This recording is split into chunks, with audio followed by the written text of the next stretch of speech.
let's look at integers. What I mean by that is a string of numbers that are separated by positives and negatives. First, I want you to notice that when you look to the left, that's how you decide whether the number is positive or negative.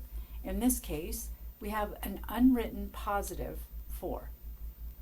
This 2 is positive. Notice that the negative is attached to the 7.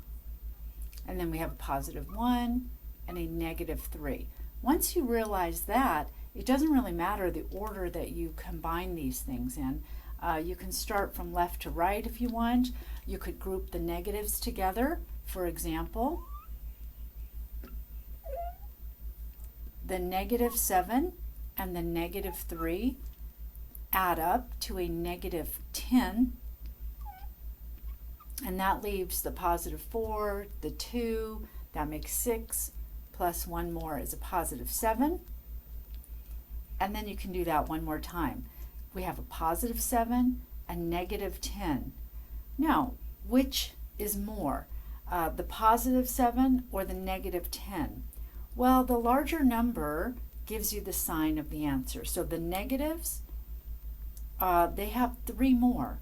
I like to think of it as a score. A positive team has 7 points. A negative team has 10 points.